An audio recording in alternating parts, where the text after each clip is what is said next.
What hope do we have to stand up against the violence of state power? They have the guns, they have the training, they have the resources, they have the money. What do we have? For that matter, if the government won't do anything about global warming, what can we do? That's the question we'll look at today in Resilience in Dark Times. Our guest today is Kieran Knutson, who's a labor organizer, and he's been active for decades in Minneapolis-St. Paul. And he was at the center of the resistance to ICE and the general strike that took place there. Today, we'll be talking about people power. We'll be talking about collective action. Today in Resilience in Dark Times, taking back our power through a general strike with Kieran Knutson.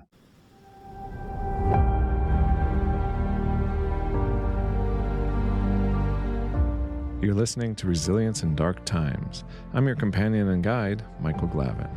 Whatever brought you here, I'm glad you found us. This is a space for honest conversation, practical strategies, and the kind of hope that comes from facing reality together. Let's dive in.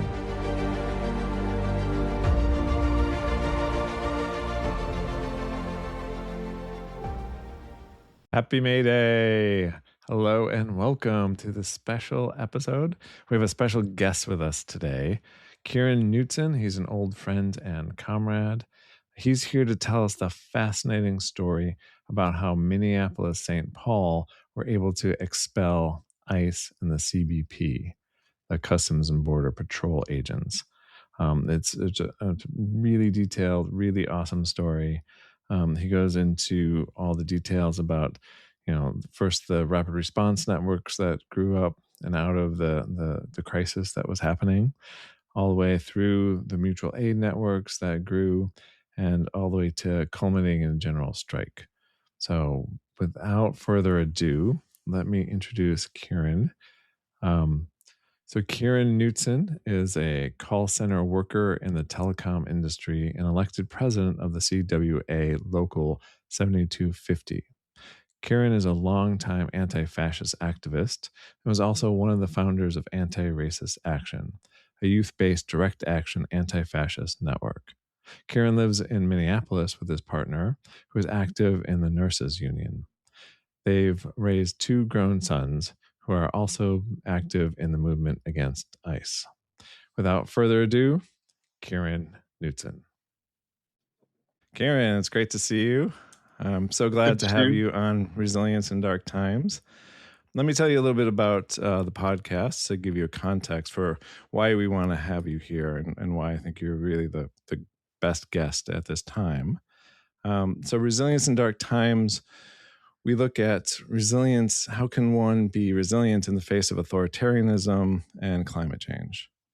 And most stuff on talk on resilience has to do with the individual, like how to feel better, how to think differently. But these are collective threats. And so it's, I think, to be truly resilient, it's not just about how you feel or coping mechanisms or how you think. We really need to respond collectively to deal with the source of distress. So the source of authoritarianism or climate change, and that requires collective action. But as Americans, we're pretty individualistic. We don't think collectively. We generally tend to not know how to band together, how to take collective action. So that's where you come in. And your experience in Minneapolis-St. Paul, for decades now, but also most recently with the pushing out ICE and the resistance to ICE and the day of action that was there. So that's the general background. So can you give us a little bit of history on Minneapolis-St. Paul and what the context was even before ICE came in? Yeah, first let me just say I'm honored to be a guest on your show, and I think it is an important topic and one I probably need to take more seriously too, just about resiliency. I think a lot of people here have been thinking about that, dealing with all the stress and anxiety and fear and courage. So glad to be a part of this discussion. The Twin Cities is, sort of the major urban area of the upper Midwest. It's got a large university. It's got, a big working class. It's also got a big middle class, and it's got some significant, corporate ruling class institutions as well. Mhm. And there's also been a long history of struggle here, as there is everywhere. But in particular, there's been a history of both of labor struggle, of Native American um, struggles for sovereignty and self-defense. There's been a strong feminist and LGBTQ movement and community here. There's been, a fierce anti-racist movement, and there's been a presence of anarchists and other radicals here for decades as well. So that's some of the background. I guess like the ethnic makeup, the Twin Cities is still relatively white compared to other metropolitan areas in the U.S. But there is a large immigrant community, particularly from Mexico and Latin America, and from Somalia and East Africa. And then there's also other newer ethnic groups from Liberia and Burma, Ecuador. So that there's a fairly, within the cities and within the working class suburbs, there's a growing sort of multiracial working class. Great. So that's the context. And then why do you think the Trump administration targeted Minneapolis-St. Paul with? Yeah, I think it's something a lot of us have speculated about, and we don't have sort of a definitive document that proves what the intention was. But it seems to me that there's a few things that made the Twin Cities a target. One of them was that the Twin Cities, had this sort of historic uprising against police brutality and white supremacy after George Floyd was murdered by Minneapolis police in 2020. Mhm. And it was a kind of rebellion that really shook, institutions and communities all around the world. You know, there's still, in sporting events, there still is official anti-racist um, messaging because Okay. of that uprising. It's just sort of one Yeah. lingering little effect that I think we kind of sometimes forget about. But Mhm. really, it meant that there was this tremendous amount of organizing and defiance. And that was particularly strong in Minneapolis, where, for instance, the third precinct, where the cops had come from that killed George Floyd, was sacked and had to be abandoned by the police. And that for several weeks in Minnesota, or in Minneapolis in particular, there were no police really functioning. And Mhm. so the community sort of had to figure out, what does that mean then? Mhm. How do we self police? How do we organize for our own safety when Mhm. these institutions that are supposedly about safety are really attacking us?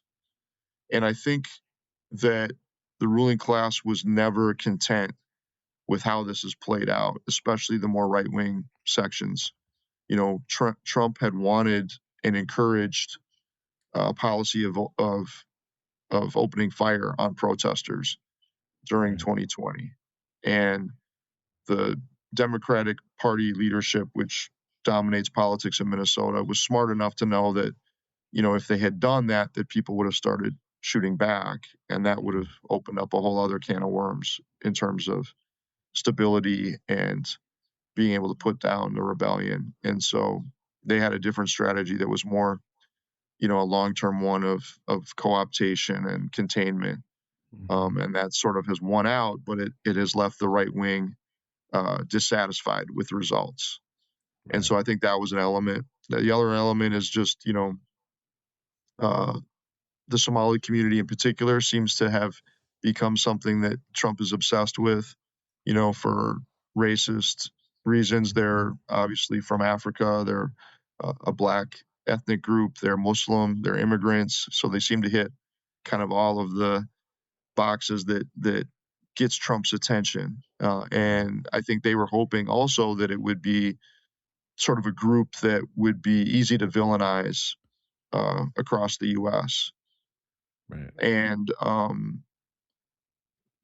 I think, at least in the Twin Cities, that's turned out not to be the case. That enough people of lots of different ethnicities have now grown up with Somali people, work with Somali people, run into Somali people at the grocery store or, the doctor's clinic or wherever it might be. And so it has not been successful in terms of dividing people in the Twin Cities, but its effect nationally, I think they thought this would be something they could easily sort of make into a villain.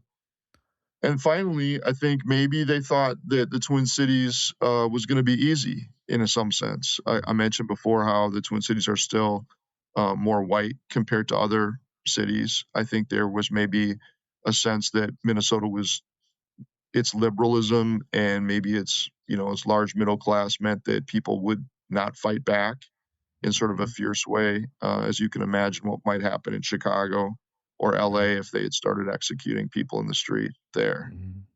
And I think the response might be different than what would have been in Chicago or LA, but it was still strong and, stepped up to meet the moment. So I'm proud of, my hometown for that reason. Yeah, definitely.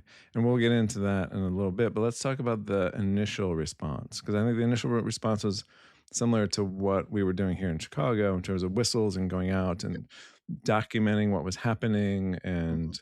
And I know a lot of the people, the organizers in Chicago, trained some of the people in St. Paul, Sure. Minneapolis. And so you all were the benefits of what we learned here, but then you added a lot onto it. So but for people who aren't familiar, what were those initial days before the day of action? What was the organizing like? Yeah, you're totally right. And it's also really important to acknowledge that we did learn a lot from Chicago and LA and other cities. These rapid response networks, I think, were the main sort of innovation that has been developed in this period. And they're really what it means is building these community networks that look out for each other and are able to mobilize quickly. I joked that, like, 6 months, if you would have asked me which of your neighbors would come out in the streets with you to confront federal police, I might have said, "Well, I don't know, nobody, I don't know." But Yeah, it turns out that actually dozens and dozens and hundreds and sometimes thousands of people were willing to come out. And so there were these, like you mentioned, there were different organizers connected with people in Chicago. Other people from immigrant rights groups have been sort of thinking through these issues for years, and they really started to scale a kind of rapid response network and encourage people and organize people to start building them in every neighborhood they could. And then, of course, once a neighborhood got off the ground and people started hearing about it, then other neighborhoods would replicate it. And so, for instance, in the neighborhood where my partner and I live, there were 800 people on a Signal chat just in our neighborhood for a rapid response, that is and all awesome. kinds of sort of subcommittees that grew out of that 800. And then there were at least 80 other loops similar to our neighborhoods across the Twin Cities. So, just in terms of the scale of people's involvement, there were tens of thousands of people trained to be like what they call like observers or constitutional observers, but really playing the Mhm. role of challenging ICE and coming out to defend neighbors who were facing abduction. Similar to what Renee Good and Alex Preddy were doing. Right. So that was one sort of that was sort of a key part of organizing because it really started to spread all across and made it a way for almost anybody to get plugged in. And often people that were looking for ways to get plugged in would get but unsure how to because maybe they're not connected to the movement or to Mhm. activist groups, but all of a sudden one of their neighbors might be asking them to join. And so it became a sort of gateway for people to get involved and get plugged in and start doing something, which is, I think, what a lot of people want to do in this Yeah. situation.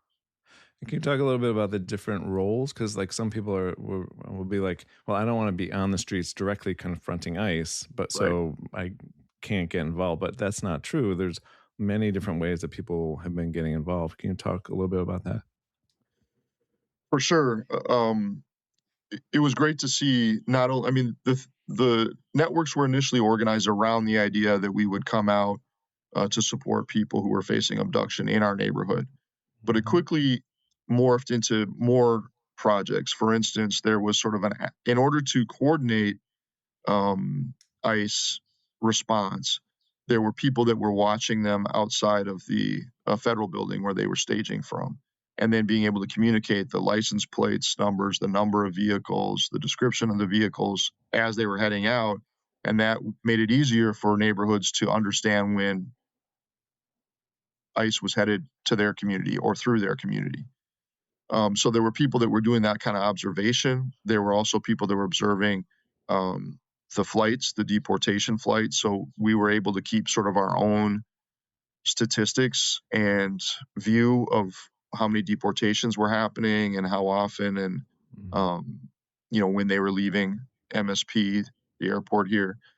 But in addition to all of this sort of stuff directly around ICE and their movement and activities in the Twin Cities, there was also the support for the community that happened. So in this situation where you have 4,000 ICE agents, and keep in mind that the MPD is less than 800 cops and the St. Paul Police Department is less than 600 cops. So when you have 4,000 agents, descended on your state, it's a huge, you notice them. Everybody would see them. Even though they're in unmarked vehicles, it would become frequent for people to see them. People would joke that you didn't want to be in an SUV with an out-of-state license plate because people would assume you were ICE because there were so many of them.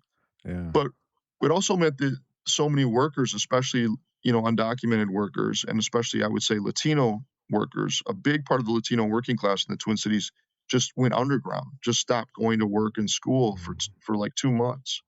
Wow. And of course, you can't do that and still pay for groceries and rent and get your kids to school and all those kinds of things. And so one of the big things that these rapid response networks started to do was to do mutual aid. That became kind of the umbrella term for all of this. So, for instance, there were churches that were, putting out bags, thousands of bags of groceries every night. There was unions that were doing that for their members, particularly the hotel workers union had a big mutual aid effort underway where they were making sure that their members who were, largely or significantly Latino, and many of them undocumented, would get groceries. There were other folks who were making sure the kids got to and from their after-school programs, who got picked up.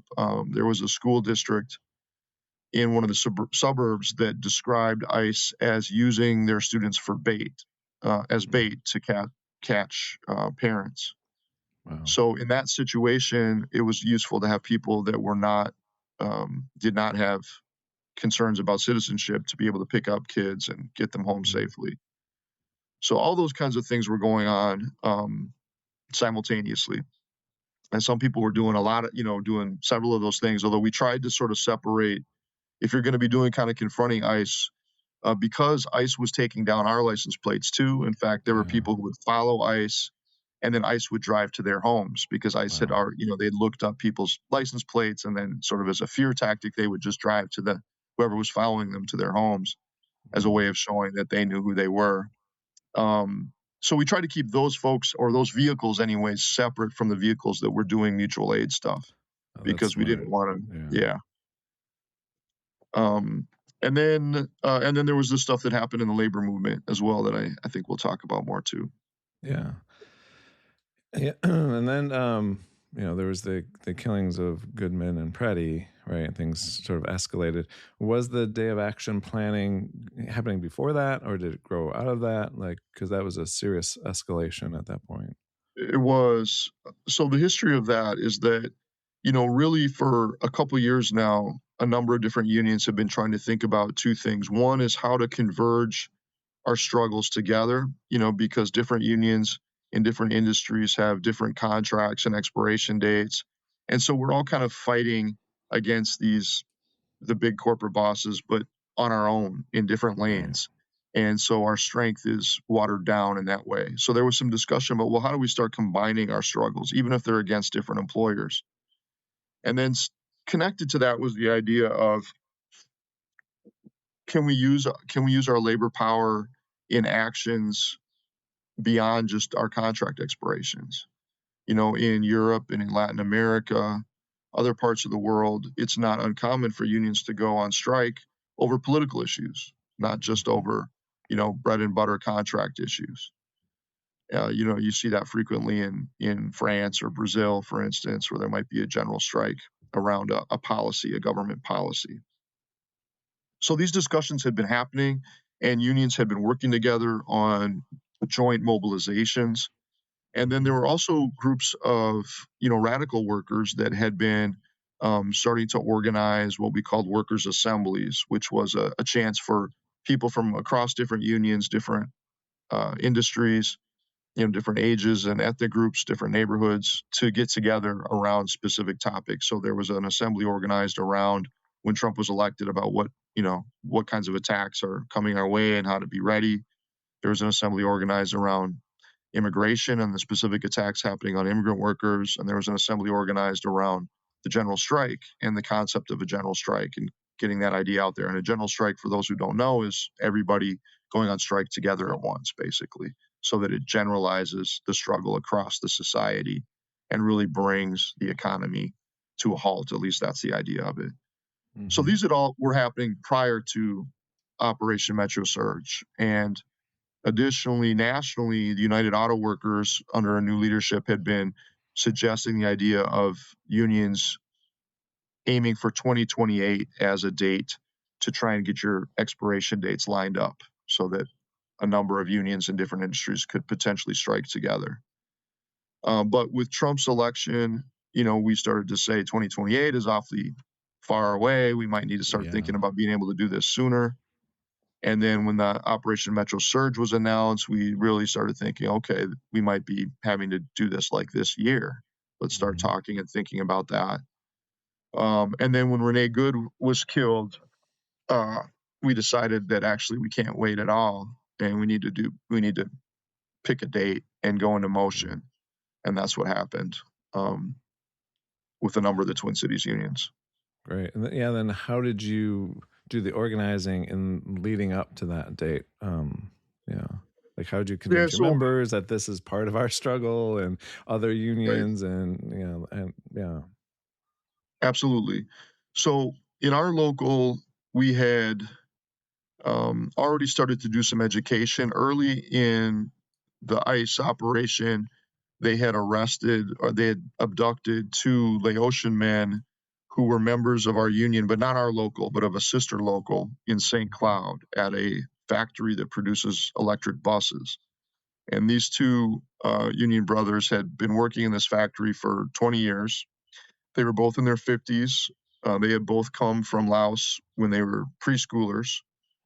So they'd lived in this country almost their entire lives and had built, laid down roots in the community and had families. One of them was a grandfather. The other one was a devout Buddhist. And, they'd gotten in trouble when they were in their teens. When they were young adults and had served the time for it, like a lot of American workers have as well. And they had been working in this job for over 20 years and members of the union there. So when they were abducted and we found out about it, we used their cases as a way to, we just distributed, their families had produced GoFundMes to try and support the families. So we kind of did a flyer about the case of these 2 men as a way of sort of humanizing them, because Trump was saying that they were going after, sort of the worst of the worst. Right. This idea that, it was like serial killers or, just the most awful people that you can imagine, but really, it was regular working class people who they were going after. And so that was part of what we did, is to lay kind of the foundation of like education in our local. And I think other locals did similar things. We also, the unions that had built infrastructures of organization and the unions that had organized struggles, either strikes or militant contract campaigns, not surprisingly, were also unions that were able to mobilize around this issue. And the thing I found out when we were distributing information about these 2 Laotian men was that some of our members had already gotten involved in their rapid response group. So people that were maybe pro-union, but not necessarily union activists, I'd hand them a flyer and they're like, oh, they showed me their whistle. So I had 2, white women show me this early on. And I'm like, okay, this is actually starting to infect the workplace. And it also makes it easier to talk about the issue when you already have people in the union who are thinking about it already, and not only thinking about it, but actually getting involved on their own. Right. And that made it easier for us to talk about. But we, we're a democratic union, so we laid out the issues and we talked about it with our membership and at our executive board level and at our membership level, which is our highest body. And we voted to participate in January 23rd. And that sort of was happening in a bunch of other unions as well, and with their own dynamics of how that happens. But also, it was in the context of like everything in the society looking at this. Like if you turned on local TV news anytime during the surge, it was almost, I joked it was like resistance TV, because you turn on the local news and it would just be about, in this neighborhood, ICE was confronted, or here's a church where they're organizing groceries. I mean, this was what the local news was. So basically, everybody was thinking about this stuff all the time. Mm, And that also pushed the unions, I think, to take action, because people were going to start taking action with or without the unions. right. And I think a lot of people thought, well, we need to contribute, and also we can help. There's a contribution we can make to this struggle. And that's sort of, how it came to be.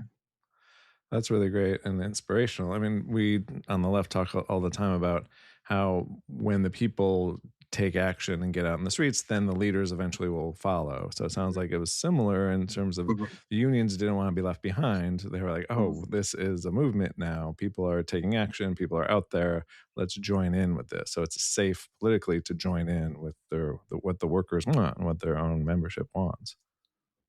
Absolutely. One really cool thing that I found out sort of since Metro Surge was, beaten back, is that a lot of action was happening among non-union workers as well. And I know that because we've had 3 groups of workers approach us about unionizing since Mm. Metro Surge, and in each case, they had either shut down their workplace on January 23rd, or they had tried to.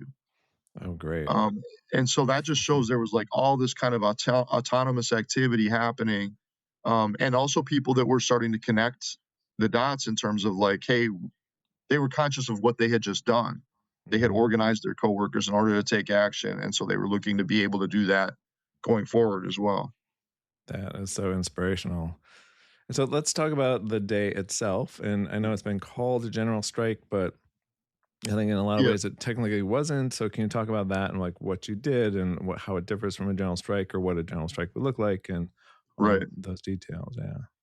Yeah, I think sometimes maybe there's been. I mean, I think we should be honest and realistic about what we did and how we did it, but Hmm. also I think there's a sort of petty and sectarian way. Sometimes people are talking about it in a way about, oh, whether it qualified or not, did it fit this criteria?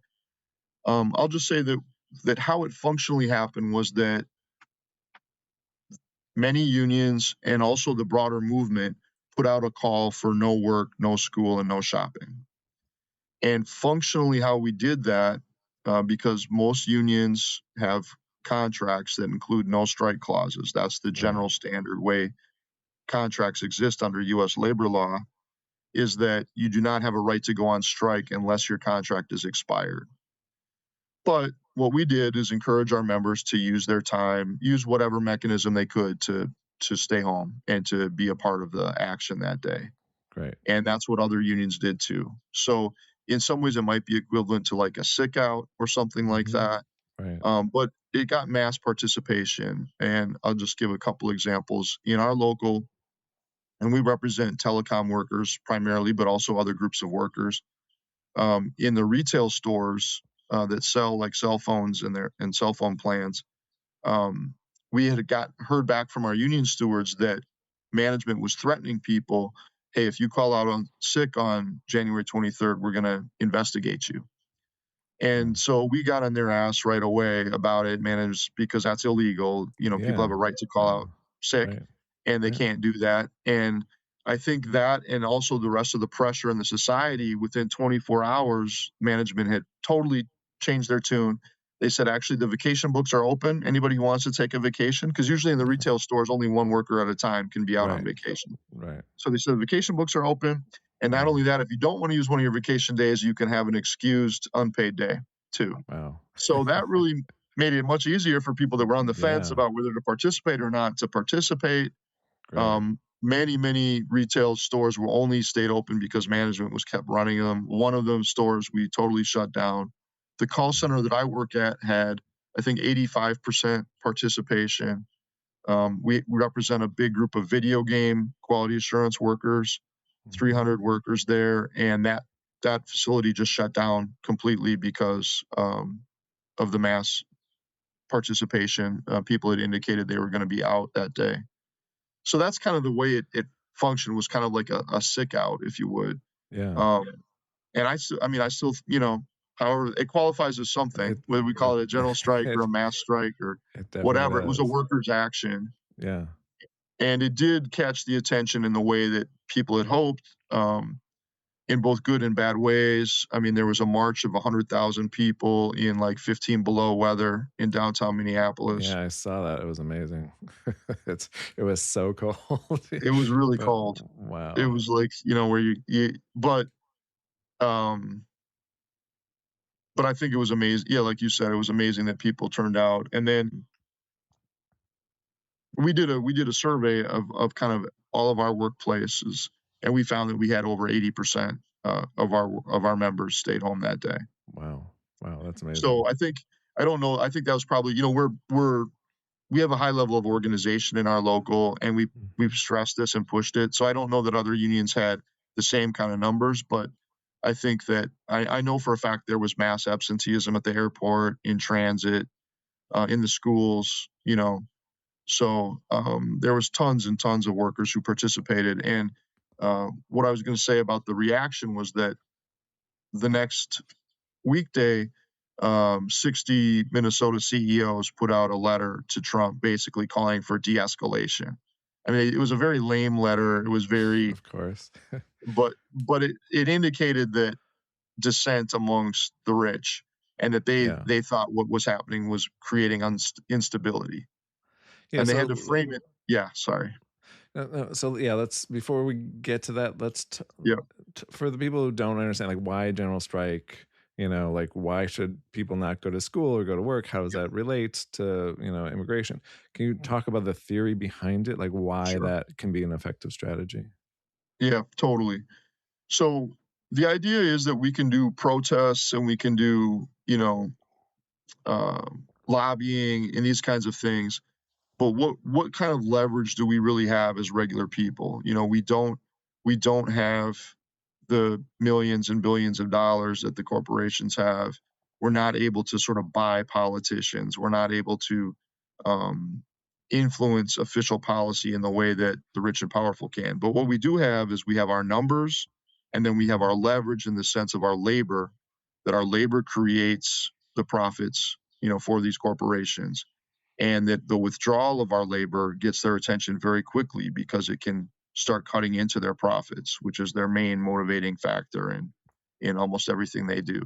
And it can kind of force the corporations to take a stand on this one way or the other, or to attempt to influence things. So if we're not able to sort of change, the Trump regime's opinion based on our moral arguments, if we're Mhm. not able to change their opinions or their actions based on our direct action in the streets, what else can we do? And that's sort of the theory. And connected to that is this piece of information that one of the janitors union shared with me. And I looked it up, and they were right. It was true, but it had passed me by in the news cycle.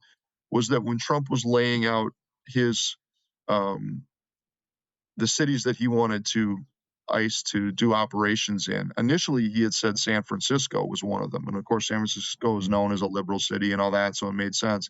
But then he never sent ICE to San Francisco, and I never had kind of caught on why. But the reason was because one of the big, Silicon Valley Mhm. billionaire uh, tech dudes tech bros had basically sent a letter to Trump saying, "We don't need you," you know, Mm. um, because they knew that this would cause chaos, that there would be probably some important people that were rounded up from their industry and this kind of thing. And Trump had obeyed that request. He had said, "Okay, well, they don't need us. You're a good friend of mine. We won't do that." So it kind of showed where Trump will take direction from. Mhm. And so that was in our minds as we organized this day of action, was that we were going to put pressure on the corporations in Minnesota, who will then put pressure on the state. Great. Yeah, and we've talked about on this show before about how, the No Kings marches and stuff like that are really great in terms of, letting people know that we're with them, building solidarity, consciousness raising, seeing our own numbers and our own Mhm. power. But like in a working liberal democracy, the politicians pay attention to that and like, oh, we should do what our voters want. But in authoritarianism, that doesn't mean anything. That has no influence. So we need to look for other means, right? And so direct action and economic strikes, like you're saying, the labor power, using our labor power, using our consumer power, like that can get the ruling class to pay attention, because now we're hitting their profit books, and now they can influence Trump, because that's the only people he listens to. Is that what you're thinking? Yeah, that's exactly right. That's exactly right. Um, And I think it did have an impact. yeah, so let's talk about that. So, Yeah. So the CEOs put out this letter. At the same time, though, um, the state responded by executing Alex Preddy, mm, uh, who was a right, union member, was a nurse at the VA hospital, and had been a participant in the rapid response networks. And right, so it's hard, when you look at what happened,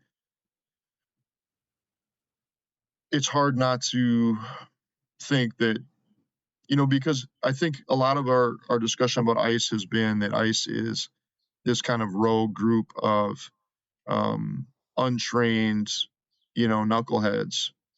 And there's aspects of that that are true. They definitely did recruit a ton of people with a mixed group of experience, and they've sort of given them, carte blanche to carry out abductions however they want. So there is a kind of messiness, clumsiness, and brutality that seems kind of untrained and wild about it. But there's also actually really well trained and very, specific tasked forces that are part of this as well, including mhm, the border patrol agents. Both the agent that killed Renee Good and the agents that killed Alex Preddy were not new people. They were not sort of security guards that had gotten jobs as ICE. They were mhm, long-term federal law enforcement. And in both cases, I think if we look at it with a little bit more distance, a little more coolness, the actions don't seem so random and wild. They seem much more purposeful. right, And to me, that means that they were given specific permission, to shoot people in certain circumstances.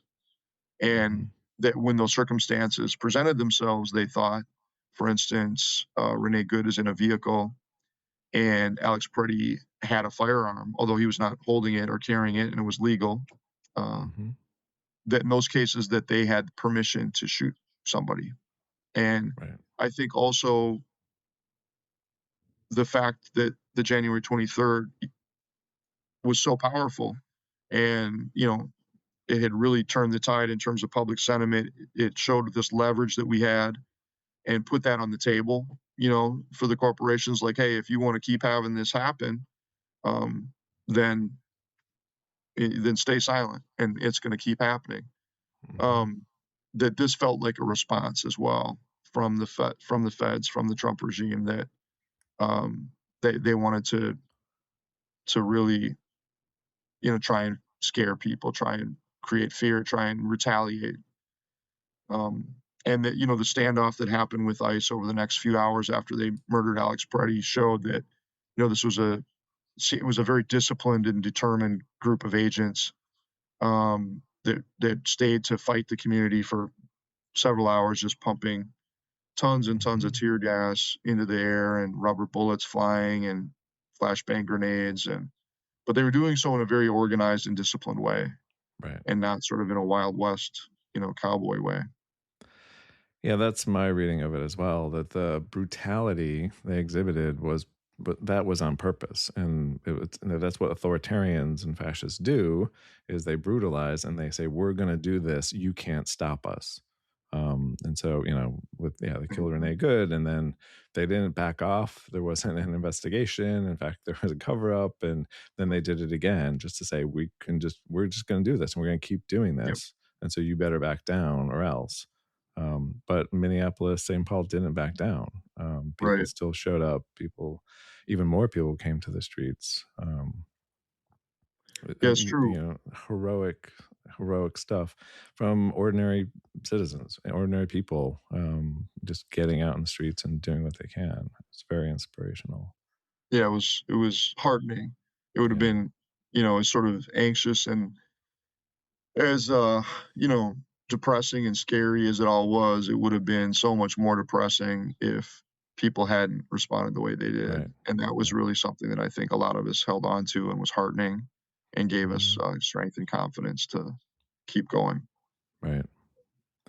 Yeah, and like you're saying, I think part of it was a miscalculation on their part, right? Because Mhm. fascist authoritarians will target, a minority group and Yeah, demonize that group, and they think, okay, no one's going to stand up or identify with this group, and right. yet the people of St. Paul, Minneapolis, did stand up and did protect all the community members, and then the people who were killed, mm, the white America could very easily identify with. These Mhm. weren't like these were, a nurse for crying out loud, this really sweet Minnesota woman, Mhm. people who could see their sister, their mom, their friend, like, yeah, Yep.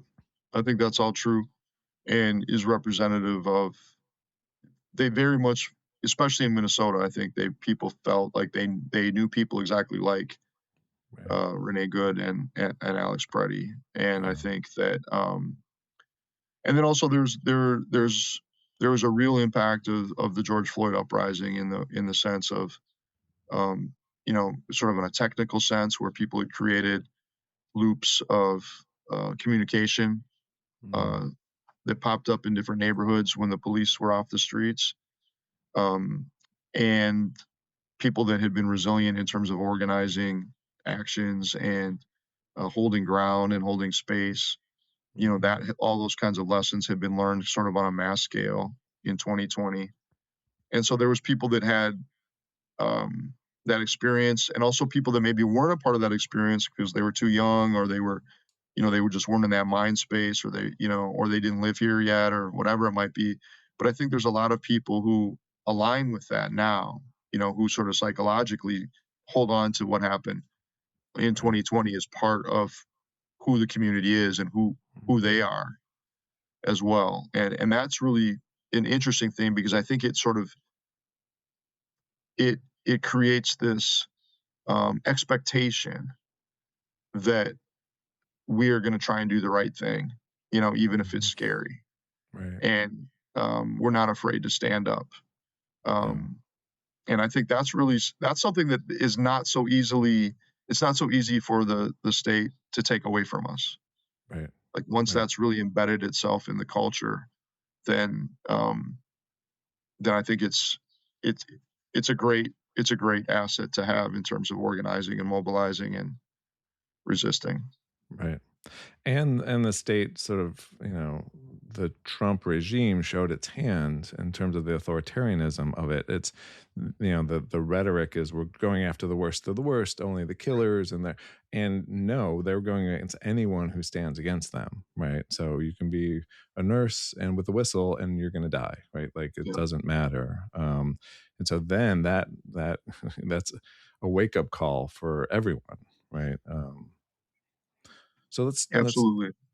let's talk about. So you said the some CEOs in Minnesota wrote a very tame letter, but Mhm. they said like, hey, kind of like back off a little bit. Like, yeah, what was the aftermath of the day of Yeah, action? so then I think, in my read of it is what happened was there was sort of this combination of effects. Um, there was the unions and others putting sort of work stoppages on the agenda or Mm, on the put it on the table like this is what we can do and we're able to do it. And then there was the right. So mass. the threat that Yeah, this was going to grow and that it yeah, was going to continue. Right. So it yeah, wasn't just this one action that, right, labor is starting to right, get organized, they're starting to coordinate. Yeah. right. Okay. Yeah. Yeah, it was. I mean, from our point of view, in terms of the mobilization, the action was extremely successful. And Hmm. so I think anybody with open eyes who's sort of trying to read the situation is able to see, okay, they pulled that off. They're Right. capable of doing this. Right. And so that's something to note, because I think maybe over the years there's been a lot of times people have called for general strikes that have never got it past their sort of low political scene. Yeah. This was actually a real thing. Yeah. And then I think there Yeah, was yeah. just In my lifetime, there have been so many calls for general yeah, strikes, right? right, right, And so it was right. amazing to see it actually work. It was like, whoa, Yes, right. Minneapolis-St pulled it off. Like that was Yeah. amazing and so inspirational. Like you guys It did such great work. it's often a good idea, but this time it Mhm. went beyond that, the good Yeah. idea. And I mean, and that the context again too was just the sort of revulsion at the brutality that was Mhm. just widespread across the society. So, for instance, in my workplace, there's people that voted for Trump who had been pretty jazzed about stuff, in the early months of his second term, and were, you know, Mhm. had their chest puffed up and all that, and they started definitely quieting down during all this, and they sort of Mhm. like and I think that was happening in a broad way, like, there were a lot of people who just were disgusted by what happened, and even the people that maybe were secretly supportive of Trump didn't feel like they could be vocally that way because, it was so shameful, the Yeah. conduct of ICE, and there was there was no room for it in terms of the society didn't wanna hear it. Right. And I think so all those things combined to where I think the authorities thought, this is creating chaos. It could result in things like work stoppages or riots or other disruptive things to our profitability and our operations. And they couldn't see, like, where is this gonna end? How is this gonna and so they started to put pressure on the Trump government to, um, you know, to disengage and to, back down. Right. Um, and so they sent people. They canned this Bovino, this little Mhm. Nazi that was running the operation here. They canned Mhm. him. Um, they brought in somebody to negotiate with the local authorities so that it wouldn't be a complete surrender, but a sort of scaled back retreat. Mhm. And they started sending agents to back home or to other states. And so, Yeah. over several weeks, and it was not immediate, they scaled from about, several thousand agents, up to 4,000 agents, down to around 400, which is still a huge Yeah. ICE mobilization. Actually, it's the biggest mobilization in ICE's history, except for when they had Wow. 4,000. Wow. So it's bigger, for instance, than what they sent to Chicago, even Yeah. still. Yeah. So they are still doing abductions. They're doing them Yeah. quieter, less dramatically, mostly. Mhm. Although, like, a month ago, they grabbed someone off a bus stop and put a black bag over his head in St. Oh, Paul. So uh, there's weird stuff that's still happening, yeah. but they've scaled it way, way back. And, they've tried to change the national narrative with their next disaster or whatever. Right. Yeah, and I imagine once the midterms are done, they'll be right back in force, again. It Um, could be. I mean, a lot of it we'll see. I mean, my sense is that the ruling class in general is getting a little sick of Trump and just his unpredictability, sort of the chaos that his policies create in terms of like the tariffs, this war with Iran, mhm. and the choking of oil and other supplies. Um, the way he's sort of the way he carried out this anti-immigrant campaign didn't win him support. It cost him a lot of support. And Mhm. so I think it would not be surprising to me if they, try and harness him in and prepare to replace him with somebody else. But I think a lot of the tools. I mean, historically, what's happened is the tools that are assembled. One, they were not all just assembled by Trump. A lot of that Right. stuff existed prior, and they're not all going to get put away when Trump is gone. Right. These tools of repression are going to be, I think, present in our society. Yeah, and it's scary to think of someone who's, smarter and more tactical, Hmm. getting in charge and using those tools, Right, more effectively. Yeah. right. So let's talk about lessons learned in the way forward. in terms of direct action and general strikes. And what lessons did you guys learn, and what are you thinking about for the next action? So this is an ongoing discussion, trying to absorb all this and take some time to talk through and to, so many different people were involved in so many different facets of the resistance that just sort of getting everybody's stories together and what people saw and heard has been important, and but also a little time consuming. And then, taking some time to really think the stuff through and analyze it, so we're not just going off of hot takes or whatever, but actually trying to put some thought into it. But so there's all the kinds of tactical innovations that we talked about earlier, and I think those are really important, and those are fairly easily, you know, to replicate other places. They'll, each community is going to have its own way of doing things and going to find better ways to do it in their particular situation. So there's all those kinds of tactical innovations that I think will be useful, and we've done a good job. Some friends did a speaking tour recently in a bunch of cities in the Midwest and East and West coasts, and are conveying a lot of those lessons. But I think sort of bigger political lessons. I think one that's really important to hit home because those of us that grew up in the U.S., particularly if you're white, I think there's a certain sort of like expectation for this certain kind of liberal democracy, and I think this was really revealing that that we have rulers and enemies that are um, brutal and vicious and murderous, Mm-hmm. you know, and that they are willing to kill people. And I think that is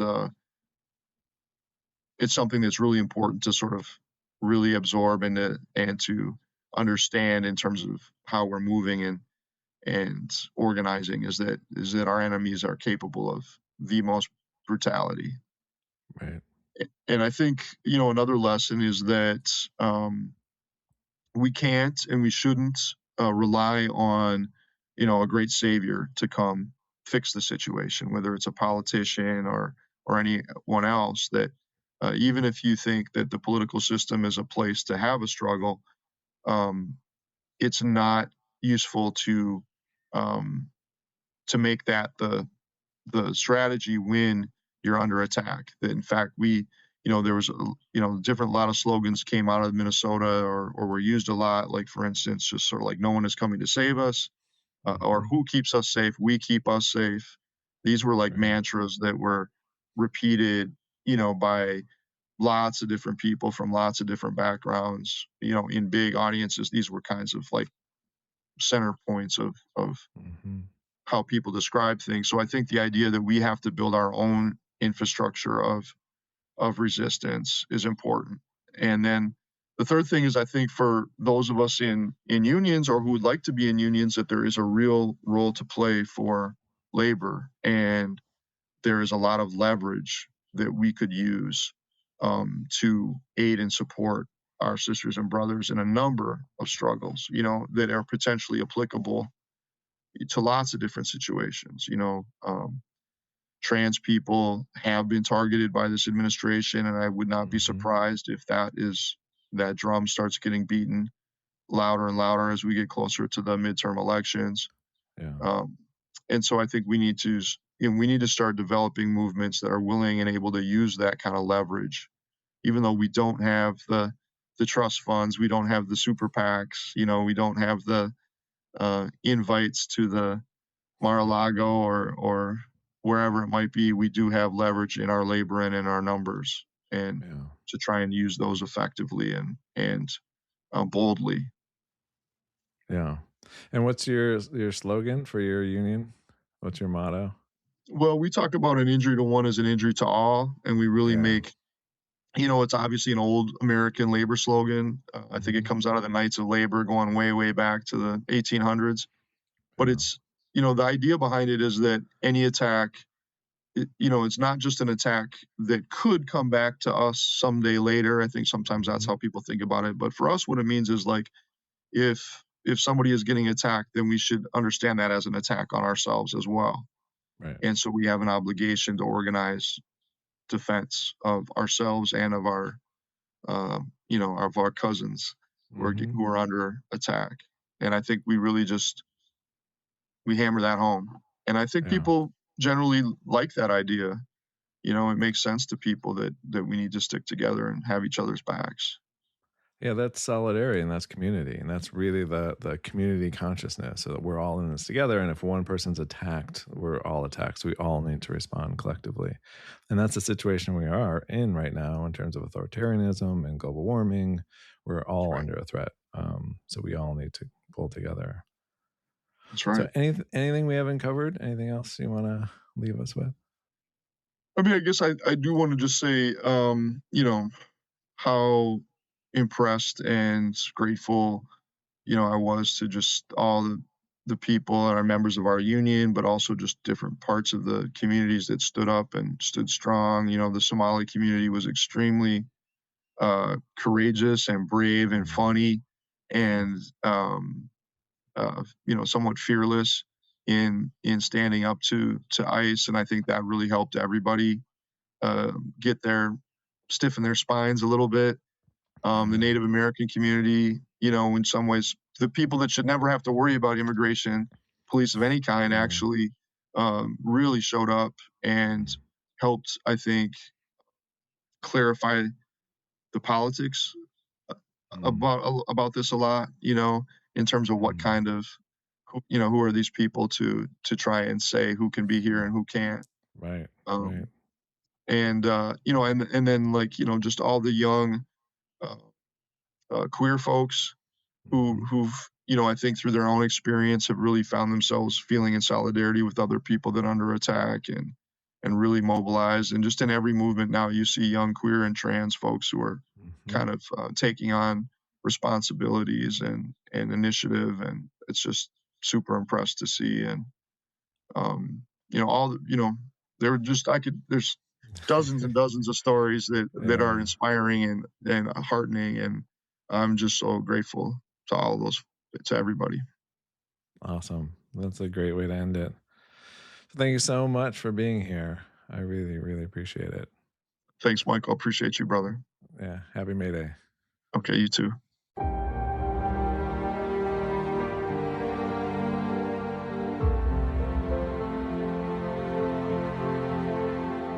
I'm so glad Kieran was able to join us today. He has such a wealth of wisdom and experience and decades of organizing. I really appreciate him taking the time to share some of that knowledge with us. One thing I wanted to say, the reason why I brought up whether or not this was a general strike technically or if it was something else, is because people think general strike, like, oh, I don't want to do anything illegal. Like, we have contracts, we can't strike technically.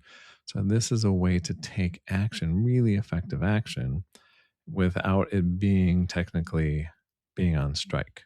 So, you can call in sick if you organized everybody to call in sick. That has the same effect. That's very effective as an action. And it's not illegal, it's totally within your right as an employee, as a union, as a worker to do that. And so that is an effective tool for bringing about social change. So there's different levels, just like we talked about, there's different levels of risk involved in doing a rapid response to ICE. You can be on the front lines documenting stuff, and that's taking on some risk. Or you can be behind the scenes and bringing medicine to people who can't go out to their homes. Or you can be part of a walking bus. So here in Chicago, teachers and parents would go sort of from one child's house to another child's house, picking up kids as along the way of people who were undocumented, who couldn't bring their kids to school safely without risking getting abducted. So that's something that's really low level risk. Or running to the store for people who are undocumented, things like that. All very important things to do at different levels. And so the same thing, if you're like, okay, we can't go out on strike, that's against our contract. Okay, but you can all call on in and sick on a specific day. that is legal. That's something you can do. So that's something that they were doing a lot in Minneapolis-St. Paul, that I really respect that approach and that tactic. So just something to consider.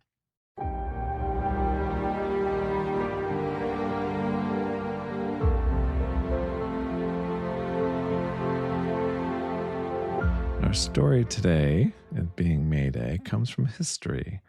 And so this is Peter Limbaugh's The Incomplete, True, Authentic, and Wonderful History of May Day. So I'm going to read some excerpts from this. And it really gets into both the ecological roots of May Day and also the social roots of May Day. And I think that's perfect for this podcast because we're dealing with both. We're dealing with the ecology and trying to restore the planet, help the planet. And we're also dealing with social injustice and freedom and trying to fight against authoritarianism.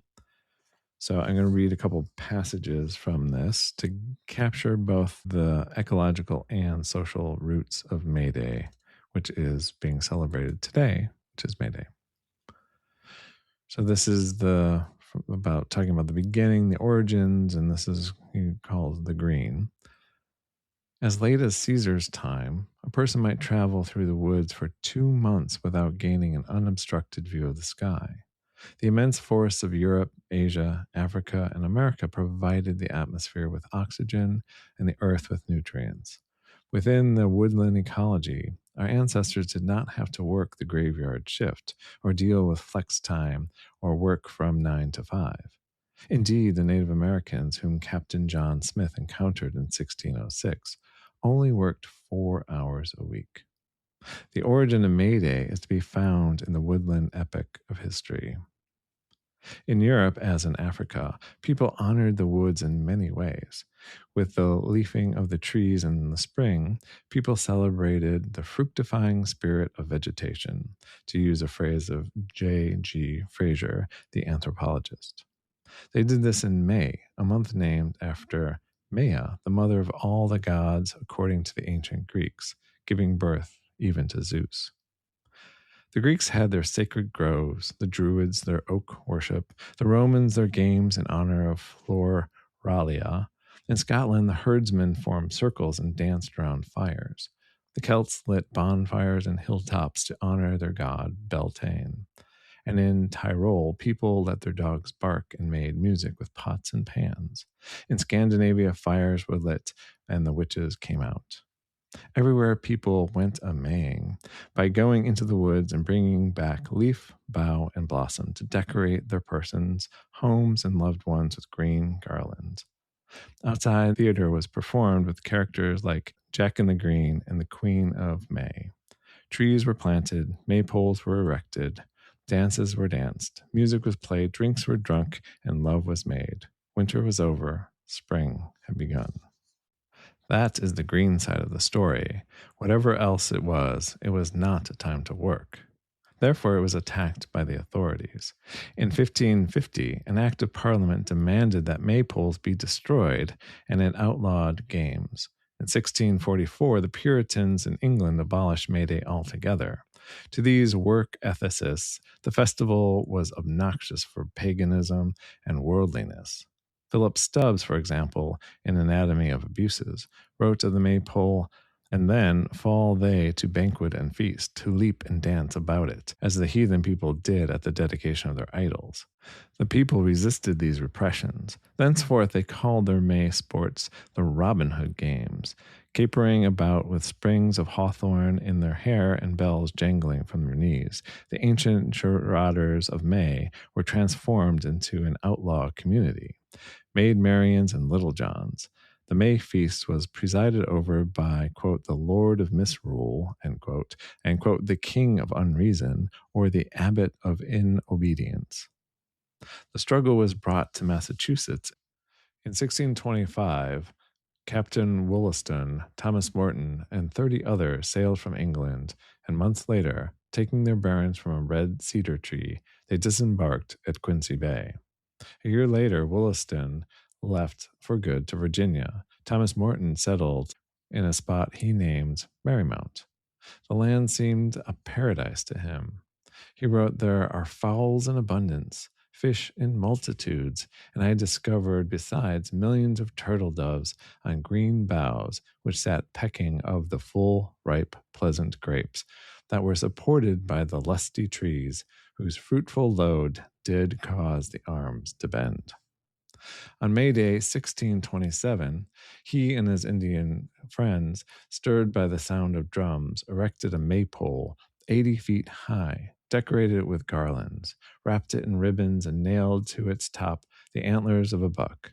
Later he wrote that he set up a maypole upon the festival day of Philip and James, and therefore brewed a barrel of excellent beer. They sang a bacchanalian song. Morton attached to the pole the first lyric verses penned in America, which concluded with the proclamation of the 1st of May, a merry mount shall be kept, holiday.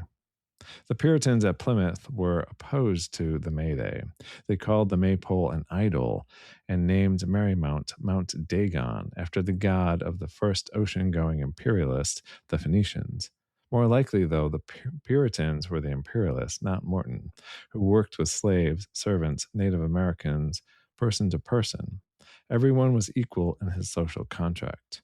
Governor Bradford wrote, "They also set up a maypole, drinking and dancing about it, many days together, inviting the Indian women for their consorts, dancing and frisking together like so many fairies, or furies rather, and worse practice." Merrymount became a refuge for Indians, the discontented, gay people, runaway servants, and what the governor called all the scum of the country. When the authorities reminded him that his actions violated the king's proclamation, Morton replied that it was no law. Miles Standish, whom Morton called Mr. Shrimp, attacked. The maypole was cut down, the settlement was burned, Morton's goods were confiscated. He was chained and ostracized to England aboard the ship called the Gift. The Rainbow Coalition of Merrymount was thus destroyed for the time being. Thomas Morton was a thorn in the side of the Boston and Plymouth Puritans because he had an alternative vision of Massachusetts. He was impressed by its fertility, they by its scarcity. He befriended the Indians. They shuddered at the thought. He was egalitarian. They proclaimed themselves the quote-unquote elect. He freed servants. They lived off them. He armed Indians. They used arms against the Indians. To Nathaniel Hawthorne, the destiny of American settlement was decided at Merrymount. The history of the modern May Day originates in the center of the North American plains at Haymarket in Chicago, the city on the make, in the late 19th century. The holiday originated from a movement demanding improved working conditions and greater recognition for workers' contributions. In 1884, a National Federation of Unions announced a campaign to establish an 8-hour workday by May 1st, 1886. Workers in cities across North America went on strike leading up to that date in one of the era's largest and most tumultuous periods of worker unrest. In May 1886, police in Chicago shot striking workers, prompting activists to organize a protest in the city's Haymarket Square. When a bomb exploded at the protest, killing one police officer and wounding others, police opened fire into the crowd, resulting in the deaths and injuries of both police and protesters. 8 anarchist activists were arrested for inciting violence, even though none were connected with the bomb itself. The ensuing trial was considered by many to be unfair and resulted in the execution of 7 of the 8 men. The series of events would become known as the Haymarket Incident or the Haymarket Affair. In the years following 1886, international labor groups and socialist advocates endorsed the commemoration of May 1st as International Workers' Day or May Day. As we think about our own times and what's going on now with the erosion of workers' rights, the 8-hour workday was quite the victory for workers' rights. But now, if you think about Amazon workers, you think about gig workers, people are working much more than 8 hours. 8 hours is not enough to put food on your table, to feed your family, to get some sort of economic security. And if you look at productivity has gone up exponentially. Every year it goes up more and more and more, and yet wages stay flat. So all that extra productivity, all that extra profit is being siphoned off by the 1%. So people are struggling to get by. They're going into debt. They're falling behind. And so now finally workers are starting to wake up. They're starting to organize again. We're starting to form coalitions here in Chicago today on May Day. There's protests, there's boycotts, there's no work, no school, no shopping days. In the public schools, students are doing walkouts. They're allowed to take field trips, to do civil engagement. So I'm really inspired by what's happening in this moment. It's a difficult time, but people are waking up, people are organizing, people are coming together. And that's what's needed if we're going to fight back against authoritarianism, if we're going to stop global warming, if we're going to bring about justice. It's up to us. We're the ones who are going to do it or not. And the way to do it is through collective action, through mutual aid, and through general strikes when necessary. So I hope you've enjoyed today's. So your action item today is to get out into the streets, do something, call somebody, join an organization, get active, get collective, get collectively active. Let's all do this together. So I will see you on the streets. Until then, I'm Michael Glavin. This is Resilience in Dark Times.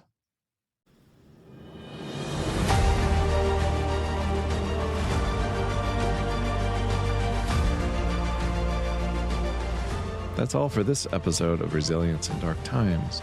Your action items? First, try one strategy we discussed. Second, connect with one person about these issues. Breaking isolation is resistance.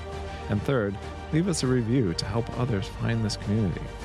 For show notes and resources, visit resilienceindarktimes.com. I'm Michael Glavin, reminding you that your resilience is revolutionary. See you next episode.